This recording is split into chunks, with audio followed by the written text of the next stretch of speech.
ಇವತ್ತು ನೂತನವಾಗಿ ಆಯ್ಕೆಯಾಗಿರುವಂಥ ಹ್ಯಾರಿಸ್ ಎಲ್ಲ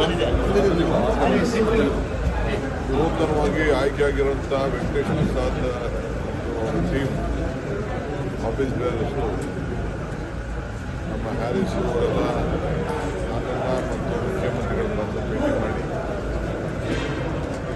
ಸಹಕಾರವನ್ನು ಕೋರಿದ್ದಾರೆ. ಸರ್ಕಾರದ ಪರವಾಗಿ ಅವರಿಗೆ ಅಭಿನಂದನೆಯನ್ನು ಸಲ್ಲಿಸಿದ್ದೇವೆ. ಸೊ ಅವರು ಇನ್ನು ಮುಂದಕ್ಕೆ ನಡೆಯುತ್ತ ಎಲ್ಲ ಮ್ಯಾಚಸ್ ಅವೆಲ್ಲ ಕೂಡ ನಮಗೆ ಪರ್ಮಿಷನ್ ಕೊಡಬೇಕು ಅಂತ ಕೂಡ ಅವರು ರಿಕ್ವೆಸ್ಟ್ ಮಾಡಿದ್ದಾರೆ. ಸೊ ಚೀಫ್ ಮಿನಿಸ್ಟರ್ ನಾನಿಬ್ಬರು ಮಾತಾಡಿ ನಾಳೆ ಕ್ಯಾಬಿನೆಟ್ ಇದೆ, ಕ್ಯಾಬಿನೆಟಲ್ಲಿ ಕೆಲವು ಡಿಸಿಷನ್ಸ್ನ ಈ ವಿಚಾರದಲ್ಲಿ ತೆಗೆದುಕೊಳ್ತೀವಿ ಅಂತೇಳಿ ನಾವು ಭರವಸೆ ಕೊಟ್ಟಿದ್ದೇವೆ. ನಮಗೆ ಕ್ರಿಕೆಟ್ನ ನಿಲ್ಲಿಸಬೇಕು ಅನ್ನೋದು ಉದ್ದೇಶ ಇಲ್ಲ. ಕೆಲವೆಲ್ಲ ವಿಚಾರದಲ್ಲಿ ಕ್ರೌಡ್ ಮ್ಯಾನೇಜ್ಮೆಂಟ್ ವಿಚಾರದಲ್ಲಿ ನಿಯಂತ್ರಣ ಮಾಡಬೇಕು. ಪುನಃ ಕಮಿಟಿಯವರು ಏನು ಸೊಲ್ಯೂಷನ್ಸ್ ಕೊಟ್ಟಿದ್ದಾರೆ ಒಂದೇ ಸತಿ ಪಾಲನೆ ಮಾಡೋಕ್ಕಾಗದೇ ಇರ್ಬೋದು, ಬಟ್ ಅದನ್ನೆಲ್ಲ ಪಾಲನೆ ಮಾಡಬೇಕು ಅನ್ನೋದು ನಮ್ಮ ಉದ್ದೇಶ.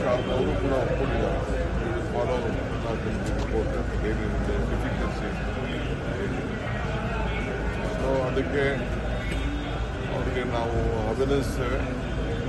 ನಮ್ಮ ರಾಜ್ಯದ ಗೌರವ ಸ್ವಾಭಿಮಾನ ಏನಿದೆ ಅದಕ್ಕೆ ಒಂದೇ ರೀತಿಯಲ್ಲಿ ಎಲ್ಲ ನಮ್ಮ ಕ್ರಿಕೆಟ್ ಅಭಿಮಾನಿಗಳಿಗೆ ನಾವು ಕೂಡ ಸ್ಪಂದಿಸಲಿಕ್ಕೆ ನಮ್ಮ ಸರ್ಕಾರ ಬದ್ಧವಾಗಿದೆ.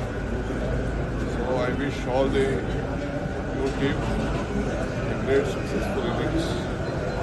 Right together and the new team under the leadership of Venkatesh Prasad and Srinath, all of them have won their match. For us, state is very much important. All the cricketers, the fans are more important. But we have advised them that tomorrow we'll have a cabinet meeting. They have requested for the permissions for it. We don't want any matches to go out of Bangalore. Maybe IPL or any matches. We don't want to go out of Bangalore. So we have extended. We said that tomorrow we will discuss in the cabinet and we will let them know. But they have assured us that they are going to look into whatever the report is there. So anyway, on behalf of the government of Karnataka, we wish them all the best. So let them work together for the betterment of cricket. And we have sent them a few more stadiums on the way. Karnataka government is planned and committed. Further we will discuss on that. Thank you. ಧರ್ಮಸ್ಥಳದ ವಿಚಾರದಲ್ಲಿ ನಾವು ಇಲ್ಲಿ ಷಡ್ಯಂತ್ರ ಮಾತಾಡಿದ್ದೀವಿ. ಈಗ charge ಶೀಟ್ನ ಕಾಪಿಗಳು ಸಿಗ್ತಾ ಇದೆ. ಯಾರು